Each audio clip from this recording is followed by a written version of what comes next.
Hey guys, what's going on? Only is me here with a review of Kirby's Dream Land for the Nintendo Game Boy. This game came out in 1992 by HAL Laboratory, most famous for Super Smash Bros. And more recently, it came out in 2011 on the Nintendo 3DS eShop worldwide. So how does this game stack up 20 years later? Is it worth downloading for $4 on the eShop? Well, let's dive into this. First off, let's talk about these graphics.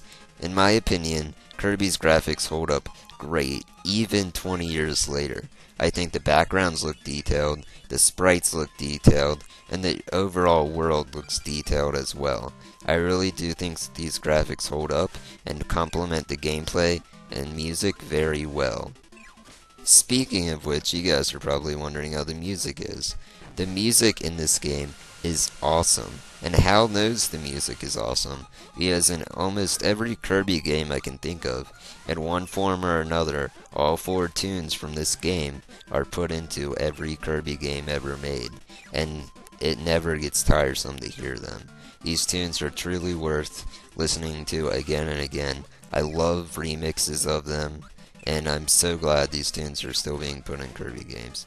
Amazing score for a Game Boy game. You could mistake the score for something much greater. But without good gameplay, what's good graphics and music? Well, Kirby's gameplay delivers. In this first adventure, Kirby could not copy abilities, and I know for some of you that might be disheartening, but never fear because the gameplay works well without it. What you do in this game is rather than copying abilities, you have to tactfully suck up enemies and spit them at each other. And basically that's what you do the whole game, is suck up objects around the world and spit them at enemies. This works extremely well, and it makes the gameplay fresh. Also, the ability Kirby possesses to fly as often as he wants without any sort of meter is cool, because if you do not feel like fighting an enemy, you can simply fly over them, and this really allows for replayability, which I always enjoy, and it also allows for a fun and varied experience in platforming. The bosses in this game are also fun, while a bit on the easy side, which I'll touch on more in a minute. The bosses still all provide great variety to this game, and none of them play alike, except arguably the 2 bosses in this level. But even then, I think every boss requires a different tactic to defeat, and that's some of the things that Kirby does very well. Again, Kirby is a varied game that you can play over and over again. So even with great bosses and great gameplay, Kirby does have something negative about it. The game is just too easy. You will plow through this game in 20 minutes without using any continues, which, by the way, you have infinite of, so never fear running out of lives. But you will plow through this game in 20 minutes.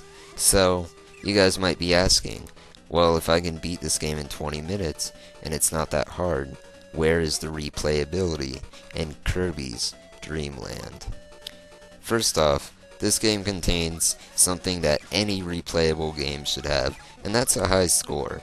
So, what you can do with Kirby's Dream Land is challenge yourself, and that's really how you're going to get replayability about this game, is challenging yourself.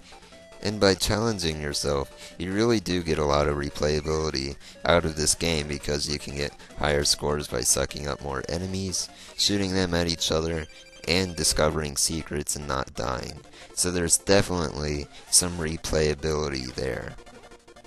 So before I get into other replayability options with Kirby, I wanted to say really quickly that this game is a chick magnet.